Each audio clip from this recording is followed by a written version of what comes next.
Selamat malam semuanya. Perkenalkan, saya Christine Sulistiawati dengan NIM S103220101051. Di sini saya akan menjelaskan tentang lembaga eksekutif.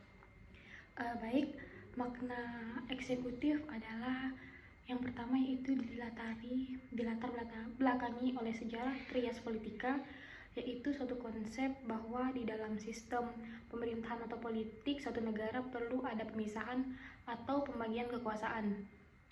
Ada 3 lembaga secara umum dalam sistem ketatanegaraan, yaitu eksekutif, legislatif, dan yudikatif. Yang kedua, tujuan pemisahan kekuasaan ini adalah agar tidak tercapai sentralisasi kekuasaan politik di suatu negara. Ketika kekuasaan itu dipusatkan, maka cenderung akan ingin menguasai banyak hal. Yang ketiga, makna eksekutif adalah lembaga yang menjalankan pemerintah, biasanya terdiri atas presiden atau perdana menteri bersama kabinetnya beserta pendukungnya, yaitu birokrasi.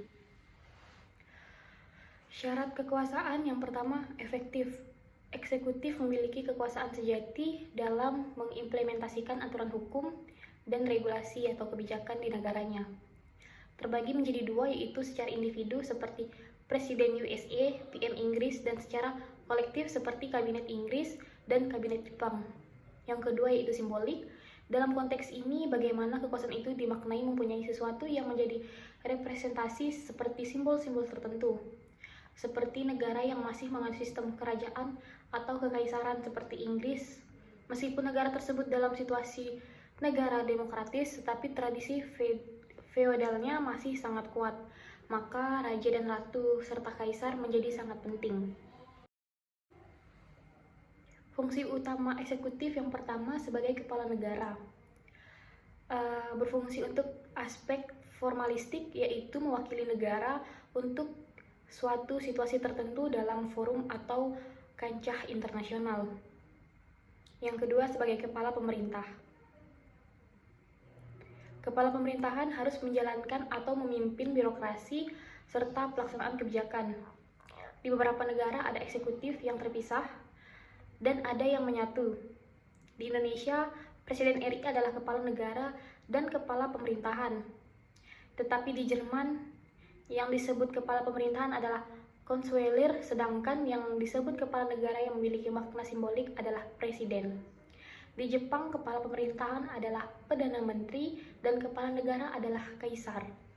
Ada beberapa fungsi lembaga eksekutif. Yang pertama, seremonial. Yang kedua, kontrol pembuatan kebijakan. Yang ketiga, kepemimpinan populer. Yang keempat, kepemimpinan birokrasi. Yang kelima, response terhadap krisis. Wewenang lembaga eksekutif. Yang pertama, administratif. Kekuasaan melaksanakan undang-undang dalam peraturan perundang-undangan lainnya serta menyelenggarakan administrasi negara. Yang kedua, legislatif, membuat rancangan undang-undang. Yang ketiga, keamanan, yaitu kekuasaan mengatur polisi, angkatan bersenjata, menyelenggarakan perang, pertahanan negara, serta keamanan di dalam negeri. Yang keempat, yudikatif, memberi gerasi, amensi, remensi, dan lain-lain. Yang kelima atau yang terakhir, diplomatik, yaitu menyelenggarakan hubungan diplomatik dengan negara lain.